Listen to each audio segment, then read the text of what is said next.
Hey guys, welcome back to the channel. आज हम लोग कंटिन्यूशन में देखेंगे कि नेक्स्ट टॉपिक कौन सा है हमारा। वो है acylation of carbon, acylation at carbon. ठीक है, तो अब जो मैंने आपको बताया था लास्ट वीडियो में कि aldol ख़त्म हो के अब हम नया दूसरा टॉपिक पे शुरू करेंगे, वो है क्लेजन रिएक्शंस। क्लेजन रिएक्शन में हम देखेंगे किस तरीके से रिएक्शन होगी। स्टार्ट करते हैं एसाइलेशन एट कार्बन। ठीक है, अब इन्होंने एक अच्छा सा हमें डिफरेंस दे दिया है कि हमने aldol में क्या किया और हम ये एसाइलेशन वाले में क्या करने वाले। ठीक है, तो हमें सिर्फ डायरेक्टली कंपेयर करना है और पता चल जाएगा हमें कि चेंजेस का है। अभी बात ये कि सबसे पहले aldol तो अपने आप को पता चल गया कि क्या है।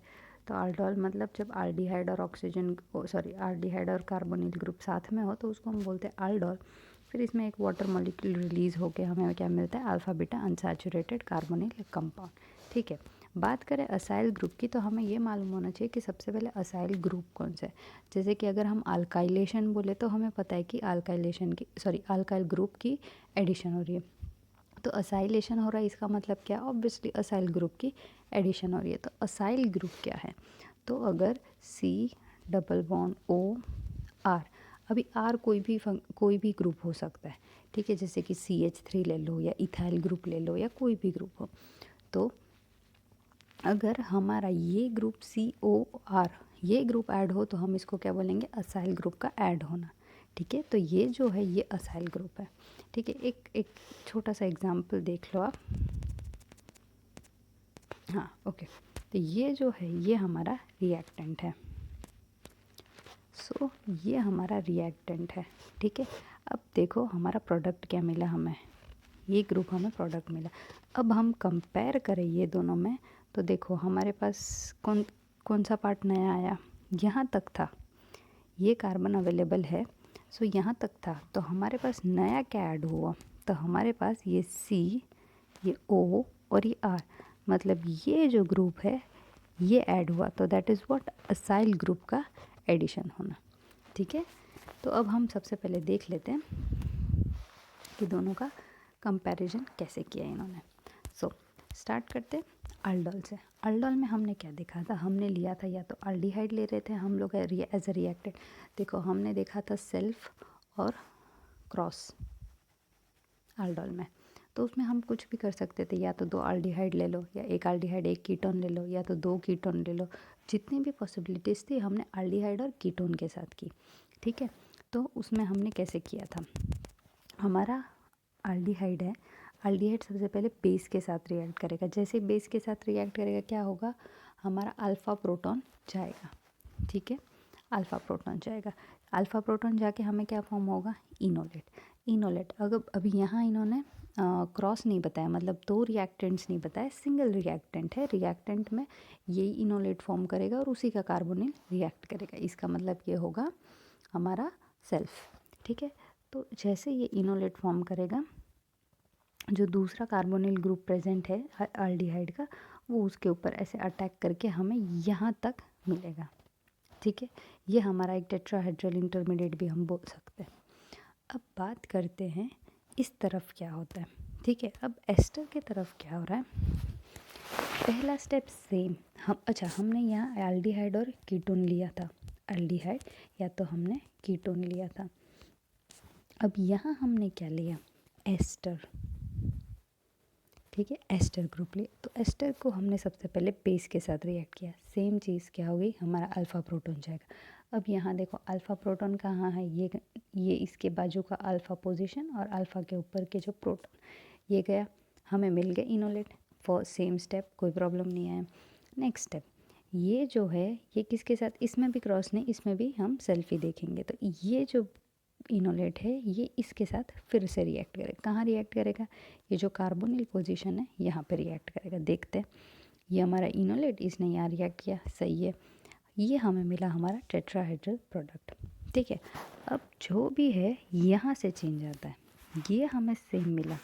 ठीक है, अब मेन चीज़ दोनों को, ये जो 2 रिएक्शंस को अलग कर रही है वो क्या होता है, यहाँ क्या होगा, ये aldol में हमारा जो बेस है सॉल्यूशन में उसमें हमारे पास प्रोटॉन्स अवेलेबल हैं, क्योंकि base as a catalyst add कर रहा है तो ऑब्वियसली उसने पहले स्टेप में एच ले लिया तो वो लास्ट स्टेप में एच दे देगा, तो ही कैटलिस्ट होगा। क्योंकि कैटलिस्ट का मेन फंक्शन क्या होता है कि वो रिएक्शन में पार्टिसिपेट तो करता है पर एट दी एंड हमें जैसा का वैसा मिल जाता है। ठीक है, तो ये जो क्या करेगा, जो प्रोटॉन था वो प्रोटॉन ये ऑक्सीजन लेके OH बना देगा।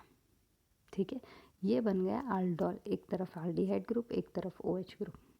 ठीक है, अब यहाँ क्या चेंज हो रहा है, यहाँ हमारा एक कंपाउंड में लिविंग ग्रुप प्रेजेंट है। जैसे कि आप देखो ये जो OET है ये लिविंग ग्रुप प्रेजेंट है। तो जब हमने ये जो कार्बोनिल चैप्टर का जो सीरीज़ का फर्स्ट चैप्टर शुरू किया था न्यूक्लियोफिलिक एडिशन, उसमें हमने देखा था कि अगर टेट्राहाइड्रल इंटरमीडिएट हो तो अगर लिविंग ग्रुप प्रेजेंट हो तो क्या होगा। लिविंग ग्रुप लास्ट वीडियो में भी हमने बात, लिविंग ग्रुप का ऐसा है कि अगर थोड़ा सा उसको ड्राइविंग फोर्स मिले और निकलने की कोशिश करेगा तो वो क्या करेगा, वो यहाँ से निकलेगा। ठीक है, वो निकलेगा तो क्या होगा, ये जो ऑक्सीजन है ये प्रोटॉन लेने की जगह वापस कार्बोनिल में कन्वर्ट हो गया। तो यहाँ क्या एक्चुअल में हमें यहाँ OH मिल रहा था, यहाँ हमें मिला कार्बोनिल ग्रुप।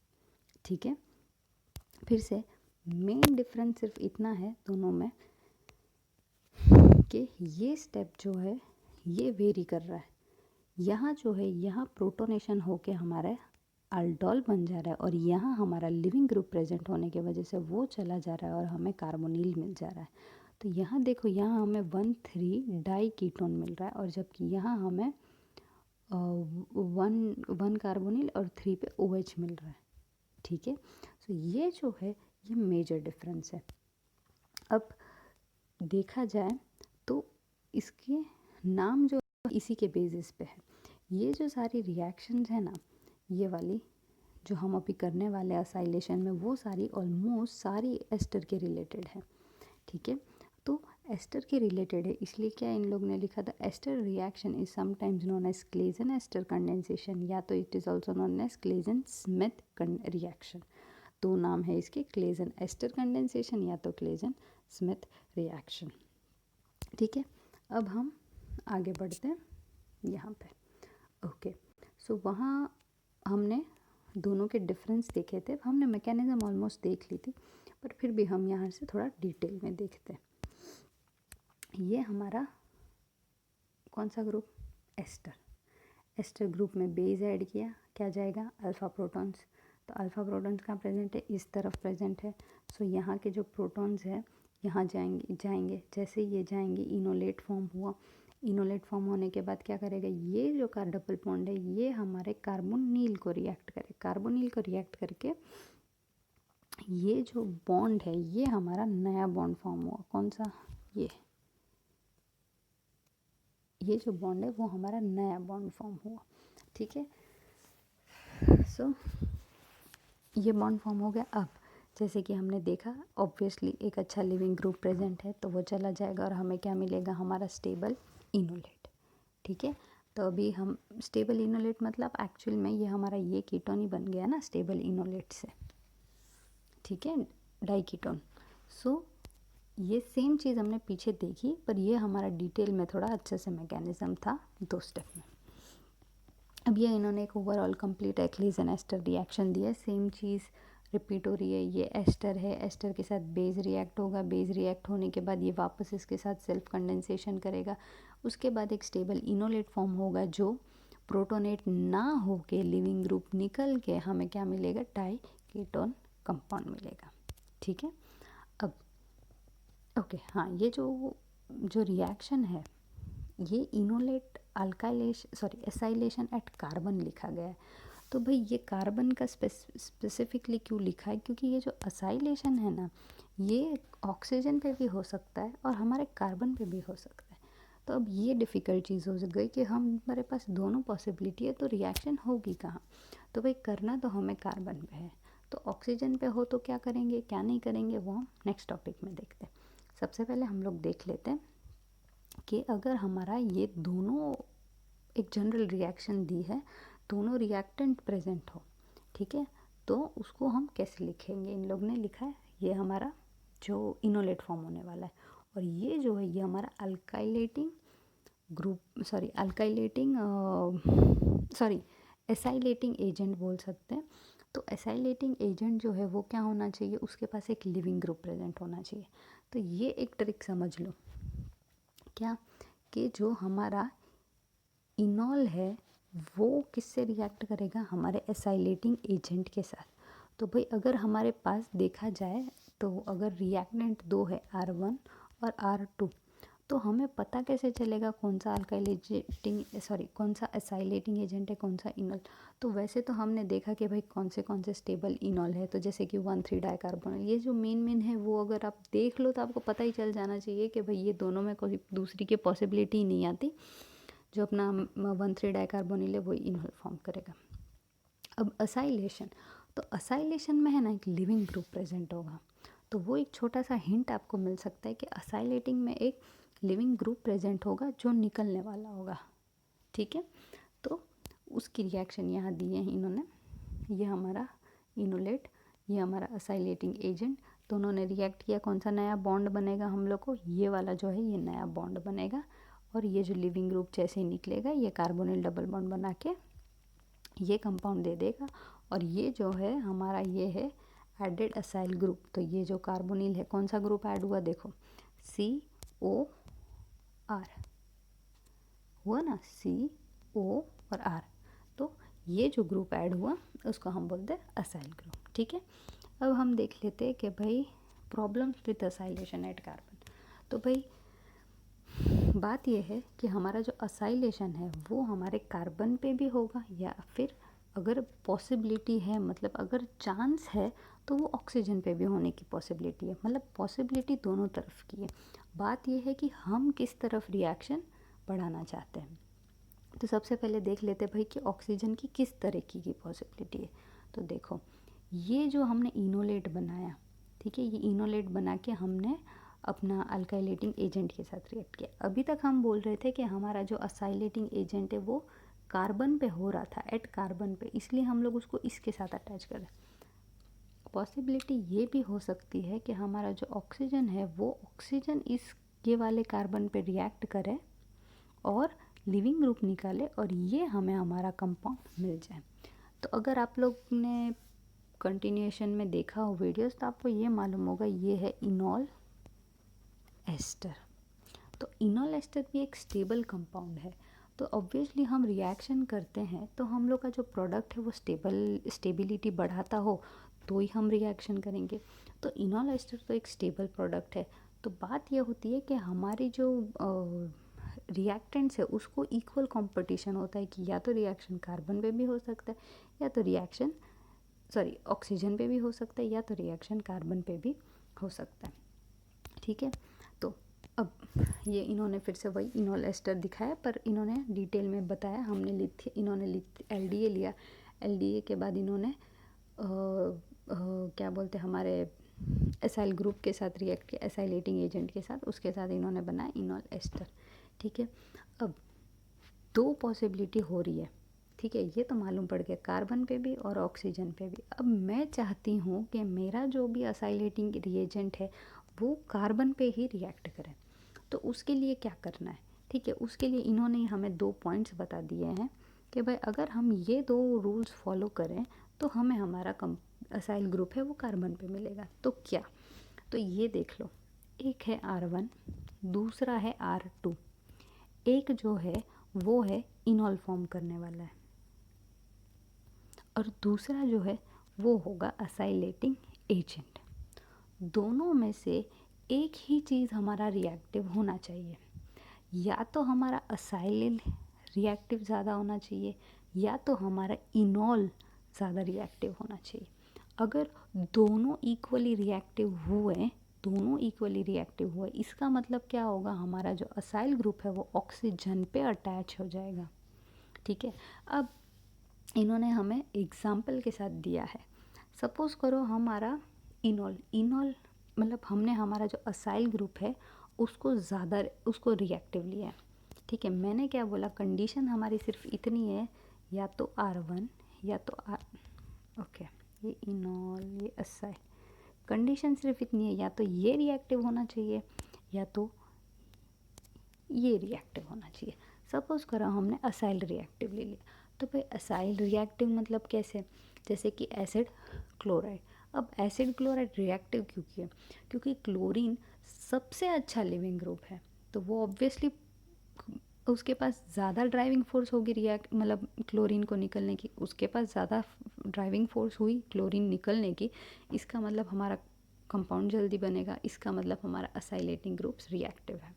ठीक है, तो अगर मैंने असाइल को रिएक्टिव लिया, इसका मतलब मुझे इनॉल को थोड़ा लेस रिएक्टिव लेने का। अब लेस रिएक्टिव वाले कंपाउंड्स कौन से, तो जैसे कि होते इनामाइंस। ठीक है, मैं अभी ये खुद का तो नहीं बोल रही, आपको ऐसा ना लगे कि मैं खुद की निकाल रही हूँ।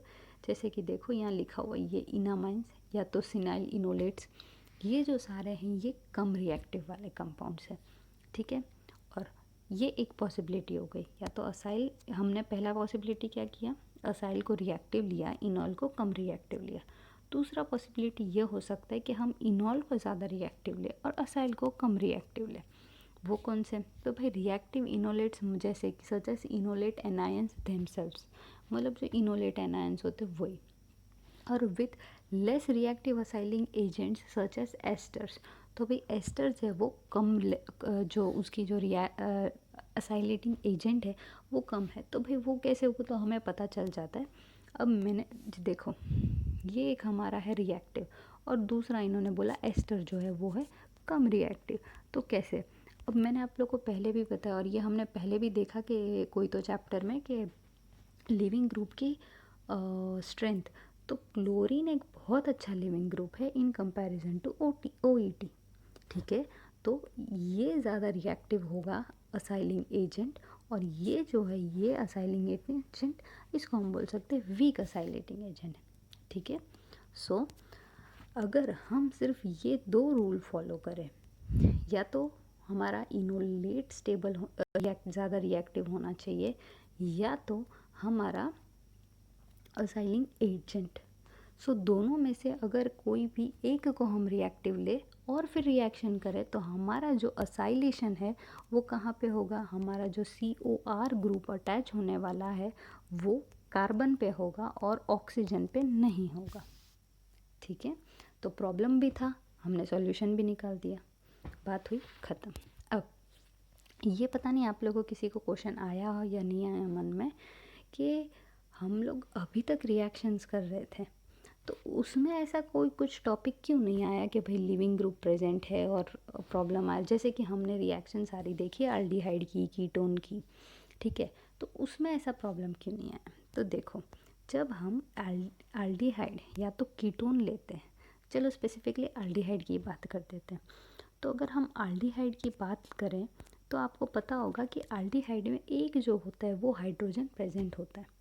ठीक है, तो अब देखो ये जो हमारा इंटरमीडिएट बना, तो इसमें इसके पास दो पॉसिबिलिटी है, या तो वो H निकालेगा या तो वो OR ग्रुप निकालेगा। ठीक है, अब H तो एक अच्छा लिविंग ग्रुप है नहीं, तो H नहीं निकलेगा, ये जो OR लिविंग ग्रुप है वही निकल जाएगा। तो अब देखो ये ग्रुप अगर निकला, तो ये जो O ये वाला कंपाउंड है वो ये रिएक्टेंट, और ये वाला जैसा का वैसा।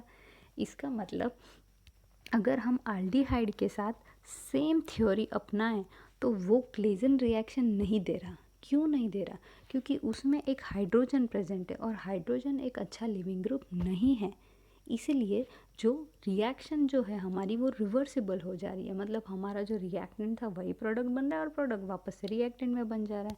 ठीक है, तो इसलिए हमारा जो ये जो क्लेजन है वो एस्टर के साथ काम करता है और अल्डिहाइड के साथ नहीं करता। ठीक है, नेक्स्ट है the Claisen ester condensation and other self condensation. ठीक है, तो अभी तक हम लोग XR वो सब सपोज करके ले रहे थे, तो अब एक हमारे पास रियल क्वेश्चन है। तो अगर आपको ये थ्योरी समझ में आई हो ना, तो कोशिश करो कि ये रिएक्टेंट से आप खुद प्रोडक्ट बना लो। ठीक है, अब देखो ये हमारा रिएक्टेंट, सपोज करो क्या होने वाला है, अच्छा, इसमें अल्काइल एसाइलेटिंग एजेंट अलग से नहीं दिया है, तो हमें क्या करना है, सेल्फ करना है। सेल्फ मतलब क्या, यही इनोलेट बनेगा और ये भी यही एसाइलेटिंग एजेंट बनेगा। अभी इन्होंने क्लेजन में स्पेसिफिकली बोला नहीं कि भाई सेल्फ क्लेजन और क्रॉस क्लेजन, हम लोग ने वो सिर्फ aldol में टर्म्स देखे, ठीक है, पर यहाँ होता है वो कॉन्सेप्ट, ठीक है। सो ये जो है हमारा रिएक्टेंट। अब देखो सबसे पहले क्या होगा, बेस। बेस क्या करेगा, अल्फा प्रोटॉन्स निकाले, कौन से प्रोटॉन्स जाएंगे, ये वाले प्रोटॉन्स जाएंगे। जैसे ये प्रोटॉन्स जाएगा क्या होगा नेक्स्ट स्टेप, ये बन गया इनोलेट, देखो ये बन गया हमारा इनोलेट। अब जो ये इनोलेट है वैसे ही जो बचे हुए कंपाउंड है रिएक्टेंट कार्बोनिल, उसके साथ रिएक्ट करेगा, क्या करेगा, यहाँ से यहाँ बॉन्ड बनाएगा। जैसे ही बॉन्ड बनाएगा नेक्स्ट स्टेप क्या होने वाला है, ये नया बॉन्ड बना और ये हमारा इंटरमीडिएट बना। अब देखो दो पॉसिबिलिटी, या तो वो OH बनेगा या तो ये क्या करेगा, OET एक अच्छा लिविंग ग्रुप है, ये यहाँ से निकलेगा और ये जो हमारा कार्बन है वो कार्बोनिल कंपाउंड बन जाएगा। अब देखो क्या बना, 1,3 डाई कार्बोनिल कंपाउंड बन गया, ठीक है। तो बिल्कुल भी हार्ड नहीं था, पर अगर आपको एक समझ में आया तो आप कोशिश करोगे तो बाकी क्या भी आपको समझ में आ जाएंगे। अब आगे, हाँ, इसको है ना बीटा कीटो एस्टर भी बोलते हैं। तो बीटा कीटो एस्टर कैसे बोलते हैं, अब आप लोग कंफ्यूज ना हो जाना, कभी भी लिखा हो कि भाई प्रोडक्ट में beta keto ester is formed, आप बोलोगे बीटा कीटो एस्टर तो बन नहीं रहा, ठीक है। तो एक्चुअल में हमें बन रहा होता है पर हमें नाम नहीं पता, कभी कभी काफ़ी बार ऐसी हो जाती है कि टर्म्स हमें नहीं मालूम तो भी हमें एग्ज़ाम में प्रॉब्लम करता है। अब देखो ये जो है ये बीटा कीटो एस्टर, कैसे, एस्टर से शुरू करो, ये अल्फा पोजीशन, ये बीटा, बीटा पे कीटो है, बीटा कीटो एस्टर, ठीक है ना। सो हम ऐसे भी बोल सकते हैं कि हमारा जो क्लेजन रिएक्शन है उससे हमें बीटा कीटो एस्टर भी प्रोडक्ट बन रहा है, ठीक है। अब how do we know that deprotonation gives the reaction, अभी इन्होंने एक एग्जाम्पल ये वाला,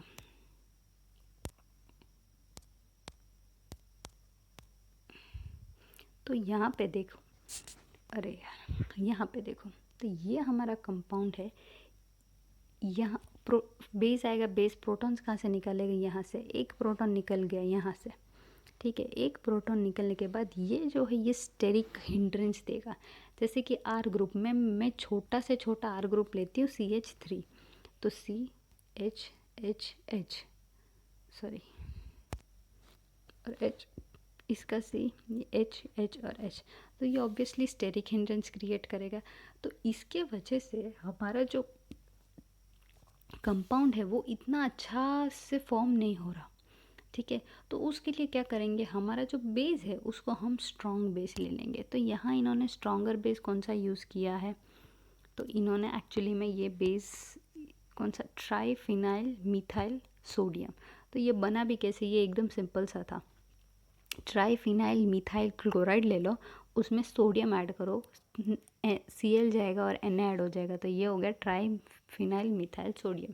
कभी भी एग्ज़ाम में PH3C- या फिर PH3CNA लिखा हो तो ऐसा मत समझना कि ये कौन सी रिएजेंट है हमने नहीं पढ़ी, ये सिर्फ एक स्ट्रॉन्ग बेस है, ठीक है। बेस का काम ये है कि प्रोटॉन एक्सट्रैक्ट करना, पर यहाँ हमारे स्टेरिक हिंड्रेंस की वजह से हमारा वीक बेस ये काम नहीं कर सकता था, इसलिए क्या हमने यूज़ किया, देखो ये हमारा रिएक्टेंट, ये इन्होंने यूज़ किया ट्राईफिनाइल मिथाइल सोडियम, और उन्होंने रिएक्शन करके ये हमारा इनोलेट बन गया, इनोलेट के साथ ये कार्बोनिल कंपाउंड रिएक्ट करके ये जो है अब ये अच्छे क्वांटिटी में 74% यील्ड मिला हमें, ठीक है। सो ये बेस के बारे में इंफॉर्मेशन थी। अब देखते क्रॉस एस्टर कंडेंसेशन। अभी क्रॉस एस्टर में देखो हमने क्या बोला, इनॉल प्लस असाइलेटिंग एजेंट हो तो क्या होना चाहिए, अभी अभी ये चैप्टर में मतलब अभी फ़िलहाल के लिए तो हम लोग असाइलेटिंग एट कार्बन ही करने वाले हैं। तो हमारा मेन टारगेट क्या होगा, या तो ये रिएक्टिव या तो ये रिएक्टिव। अब इनॉल क्या रिएक्टिव होते, कौन से इनॉल ज़्यादा रिएक्टिव है, कौन सा इनॉल लेस रिएक्टिव है, ये हमने चैप्टर के स्टार्टिंग में देख लिया। अब बात आती है असाइलेटिंग एजेंट की। तो असाइलेटिंग एजेंट में कौन से एजेंट्स जो है वो ज़्यादा रिएक्टिव है, कौन से कम रिएक्टिव है, ये हम यहाँ देखते हैं। अब देखो ये जो है ये एक लिस्ट है असाइलेटिंग एजेंट्स की। ये है ना, एज एन एमसीक्यू भी पूछ ले तो आपको पता होना चाहिए। सबसे ज़्यादा स्टेबिलिटी इसकी, फिर इसकी, फिर इसकी, फिर इसकी। अब हमारा नेट का ही एग्ज़ाम में एक बार एक क्वेश्चन आया था अबाउट रिएक्टिविटी। पर ये क्वेश्चन नहीं था एक्चुअल में, वो एसिड एनहाइड्राइड, फिर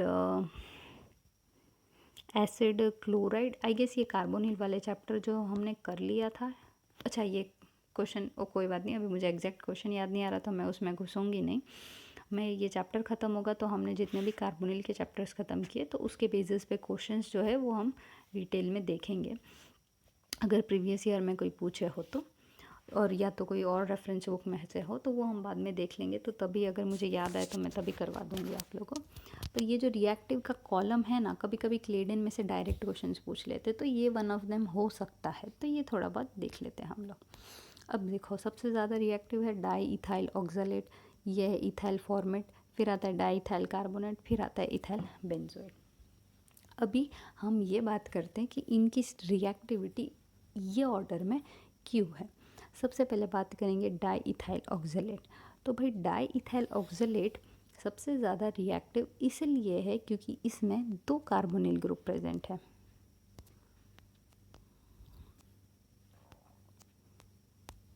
ऑक्जेलेट्स are very reactive because each carbonyl group makes them more electrophilic. ठीक है, सो हमारा जो किधर गया का डाई इथाइल ऑक्जेलेट है, ये रीज़न से ज़्यादा रिएक्टिव है। क्यों? क्योंकि उसमें 2 कार्बोनिल ग्रुप प्रेजेंट है। ठीक है, दूसरा स्टेप आता है इथाइल फॉर्मेट। अब देखा जाए ना तो आप ये तीनों करो, ठीक है, ये तीनों को कंपेयर करो। ये तीनों में से मतलब ऐसी आपने आपको जो भी नॉलेज है, जो भी दिमाग लगे, तो उसके हिसाब से आप, अगर आपको बिना देखे पता ना हो कि भाई ये कौन से इसमें से रिएक्टिव है, तो आप क्या सोच के लॉजिक लगा सकते हो। ठीक है, आप कितनी भी केमिस्ट्री आए ना आए, देखो मैं होती तो मैं इतना तो सोच सकती कि यहाँ हिंड्रेंस कम है, फिर ये और फिर ये, तो हिंड्रेंस ज़्यादा मतलब रिएक्शन उसके असाइलेटिंग एजेंट का जो रिएक्टिविटी है वो कम। तो मैं अगर एग्ज़ाम में होती तो मुझे कॉन्सेप्ट्स पता हो या ना हो, मैं इतना आइडिया लगा सकती कि भाई ये ज़्यादा रिएक्टिव होगा, फिर ये, फिर ये। ठीक है, तो अब हम लोग एक्चुअल रीज़न देखते हैं। तो भाई इथाइल फॉर्मेट का तो वही रीज़न है। पहले नाम देख लो, फिर हम पीछे के पेज में जाएंगे ना तो सीधा नाम दे देंगे, ऑर्डर में। सो इथाइल फॉर्मेट, फिर डाई इथाइल कार्बोनेट, फिर इथाइल बेंजोएट। सो ये बात हुई हमारे फॉर्मेट एस्टर की। तो जो इथाइल फॉर्मेट था ना पीछे, तो जो इथाइल फॉर्मेट था तो उसमें क्या होता है, तो इन्होंने भी वही लिखा है कि जो वो है ना एक सिंपल एस्टर है और उसमें हिंड्रेंस बिल्कुल नहीं है। ठीक है, तो उसकी रिएक्टिविटी ज़्यादा है। अब बात करते नेक्स्ट जो था कार्बोनेट था समथिंग, डाई इथाइल कार्बोनेट और इथाइल बेंजोएट। अब डाई इथाइल कार्बोनेट में 2 चीज़ें आती है, एक तो आता है कॉन्जुगेशन और दूसरा आता है इंडक्टिव इफेक्ट। ठीक है, अब देखा जाए ना तो इसमें एक हल्का सा ट्विस्ट ये है कि भाई कॉन्जुगेशन भी हो रहा है और इंडक्टिव इफेक्ट भी हो रहा है, पर ये दोनों में डोमिनेंस किसकी हो रही है, तो भाई इंडक्टिव इफेक्ट की हो रही है। तो इंडक्टिव इफेक्ट के वजह से ये वाला जो कंपाउंड है वो ज़्यादा इलेक्ट्रोफिलिक इन नेचर है, जबकि ये वाला है ये कम इलेक्ट्रोफिलिक है। क्यों? क्योंकि यहाँ देखो तो ये फिनाइल ग्रुप है, फिनाइल ग्रुप अगर यहाँ कॉन्जुगेशन करेगा इसका मतलब ये रिंग की एरोमेटिसिटी चली गई, इसलिए ये ज़्यादा अच्छा रिएक्टिविटी नहीं है, जबकि ये वाला ज़्यादा अच्छा रिएक्टिव है। ठीक है, तो ये जो है 4 चीज़ ये हमें पता होनी चाहिए। तो भाई एक तो एग्ज़ाम में पूछे इसलिए पता होनी चाहिए, और दूसरा ये इसलिए पता होनी चाहिए क्योंकि हमने जब देखा था कि भाई रिएक्शन कार्बन पे होगी कि ऑक्सीजन पे होगी, तो इसके लिए हमने बोला था कि कोई एक रिएक्टिव होना चाहिए और दूसरा लेस रिएक्टिव होना चाहिए। तो जब तक आपको रिएक्टिविटी की सीरीज़ ही नहीं पता होगी तब तक हमें कैसे पता चलेगा। भाई हुआ ये कि भाई ये हमने लिया लेस रिएक्टिव इथाइल बेंजोएट, तो लेस रिएक्टिव इथाइल बेंजोएट ले हम, तो उसके साथ क्या होना चाहिए, स्ट्रॉन्ग इनॉल होना चाहिए, ठीक है। और जब हम ऑक्सीजन की बात करें तो डाई इथाइल ऑक्सलेट के साथ इनॉल भी स्ट्रॉन्ग ले तो क्या होगा, हमारा ऑक्सीजन पे रिएक्ट करेगा। तो ये जो है ये इम्पॉर्टेंट है। ये थोड़ा आउट ऑफ द ऑर्डर लगेगा आपको, पर देखो आज की याद कैसे रखना ना, तो एक चीज़ याद रख लो, इतना तो सब जगह सेम है, ये नहीं, ये जो पार्ट है COOET ये तो सब जगह सेम है। अब ये ऑर्डर आप याद रख लो, पहले असाइल ग्रुप, फिर H, फिर OET और फिर फिनाइल, ठीक है। अब आता है crossed Claisen ester between two different ester. अगर है ना आप लोग को सेल्फ समझ में आ गया हो ना, पीछे हमने जो भी सेल्फ क्लेजन किया ना वो आप समझ सकते हो ना, तो ये क्रॉस आपको बिल्कुल भी हार्ड नहीं लगेगा। और अगर आप खुद को पे कॉन्फिडेंस हो तो आप ये रिएक्शन खुद से ट्राई कर लो, ठीक है। मुझे भी कॉन्फिडेंस आ नहीं रहा था, पर मैंने एक बार ट्राई किया था, जब पहली बार कर रही थी तब मैंने कोशिश की थी एक बार। मतलब ऐसा होता है रिएक्शन देख के हमें लगता है यार 3 COET कैसे सॉल्व करूँ, उससे अच्छा तो प्रोडक्ट ही देख लूँ मैकेनिज़्म के साथ। तो वो ना करने के अलावा आप सिर्फ एक पेन लो, एक पेपर लो, चलो पेपर भी ना हो तो फ्लोर पे कर लो, पैर पे कर लो, कहीं भी कर लो, हाथ में कर लो, ठीक है, आंसर आ जाएगा। अब देखो ये है असाइलेटिंग एजेंट, और ये असाइलेटिंग एजेंट में से एक जो होगा वो लिविंग ग्रुप होगा।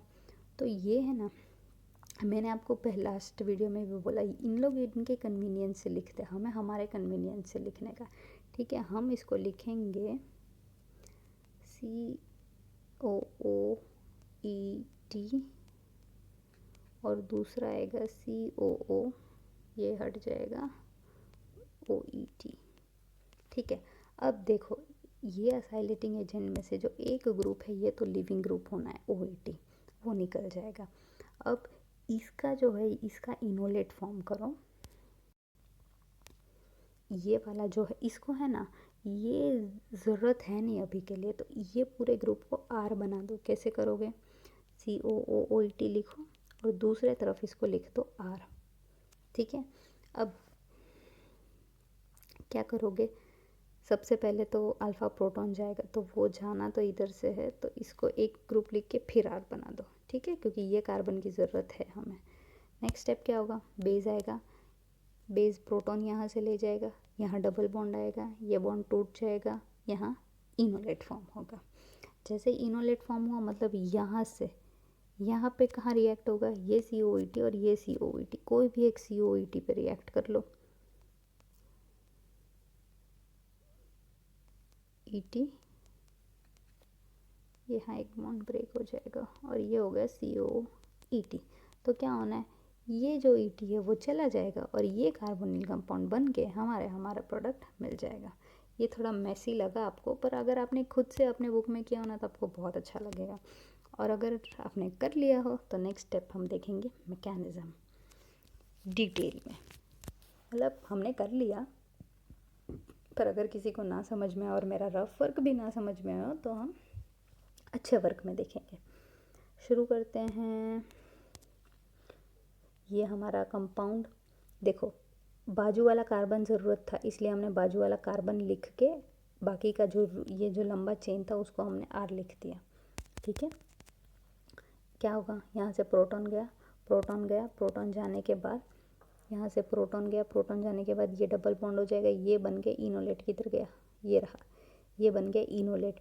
जैसे इनोलेट बन जाएगा कहाँ अटैक करेगा, ये जो डबल बॉन्ड का एंड है वो हमारे कार्बोनिल वाले कार्बन पे रिएक्ट करेगा, ये बन गया। अब देखो ये बनने के बाद फिर वही बात आ गई, इसके पास दो पॉसिबिलिटी, या तो ये OH बनेगा या तो ये लिविंग ग्रुप है तो निकल जाएगा। तो ऑब्वियसली हमें दिख रहा है कि ये एक अच्छा लिविंग ग्रुप है, ये निकलेगा। तो जैसे ये निकलेगा क्या होगा, ये डबल बॉन्ड हो गया, कार्बोनिल बन गया, ठीक है। अब खुद को अगर थोड़ा ये करना हो, डराना हो तो क्या करोगे, ये R जो है इतना लंबा ग्रुप ये फिर से लिख लो, तो आपको लगेगा कि भाई कहाँ से आ गई, पर ये एक्चुअल में पूरा आर था, इसलिए हमने आसानी से सॉल्व कर ली। तो मैं फिर से बोल रही हूँ, अपने कन्वीनियंस के हिसाब से जैसे आपको समझ में आता हो कार्बोनिल ग्रुप, वैसे फंक्शनल ग्रुप बनाओ और वैसे समझ के ड्रॉ करो, ठीक है। फिर मैकेनिज़्म देखोगे तो आसानी से समझ में आ जाएगी।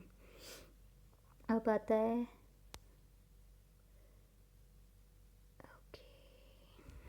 ये लास्ट। सो ये जो रिएक्शन है, ये तो मैं आपको बोल रही हूँ, अगर आप यहाँ तक समझ चुके हो तो ये तो ट्राई कर लो, हो जाएगा, ठीक है। एक हिंट नहीं, एक वो स्टोरी लाइन आती है ना, वैसे दे रही हूँ। ये जो है ऑब्वियसली ये हमारा असाइलेटिंग एजेंट है, हमने अभी देखा। असाइलेटिंग एजेंट क्या है, कार्बोनेट था, ठीक है। फिर तो ये हमारा इनोल मतलब ये कार्बन हटेगा, यहाँ डबल बॉन्ड बनेगा, तो यहाँ से ये वाले कार्बन पे हमारा जो कार्बोनिल ग्रुप है ये अटैच होगा ऐसे, इस पे आएगा OET और इस पे आएगा OET। ये डबल बॉन्ड तो रहेगा नहीं क्योंकि इसने इसके साथ बॉन्ड बनाया, ये हो गया ब्रेक।